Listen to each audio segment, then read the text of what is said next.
اجازت شما دعوت حضرت خیلی بالا. السلام علیکم. صدا أعوذ بالله من الشيطان الرجيم. بسم الله الرحمن الرحيم.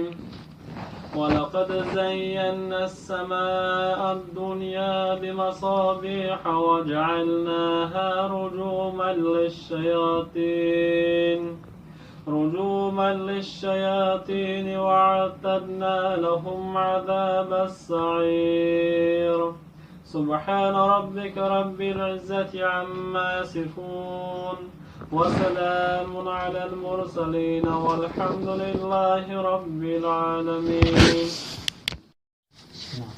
اگرچه هر چقدر گناه هم کنم موفق همون گناهش دوزخ میره و میسوزد، خدا هم با خاطر همون کلمه چطورش میکنه بعد عذاب کشیدن یعنی گناهش سوخته میریزه، مثلا همون عذابی که چی گناهی که در دنیا همون را عذابش میکشد بعد خدا هم عفوش میکنه بیشتر میکنه. که الله سبحانه و تعالی شما دعا کنید ما را عذاب گناه نکنه. همون گروهی که پیغمبر صلی الله علیه و آله که بیش میروند همون اومد باشه. برای چی بسیاری همون مسلمانان بدعت میکنن، مثلا غیری کارها میکنن، همون طرح پیغمبر صلی الله علیه و آله چه میکنن نمیکنن.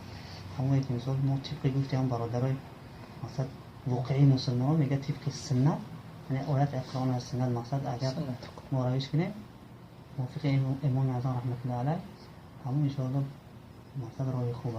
و اون وقت در هر جایی که کسی که نام پیغمبر صلی الله علیه و سلم میگه ما میتونه که بگیم صلی الله علیه و سلم یا اللهم صل علی محمد و علی آل محمد یاد کنه دیگه نام صلواتایی که هستن و تعظیم کردن مقصد ناجایزه. یعنی اگر ایگون خطایی باشه مثلا تشما حضرت بخشش چون که مثال اسلام فرد دگه نه هر یک باید هم مقصد بدونید فرد را هر کسی باشه مسلمان برادر مسلمان این المؤمنون اخوه مثلا فلان افتگاه المسلم اخو المسلم رسول اکرم صلی الله علیه و آله مسلمان برادر مسلمان.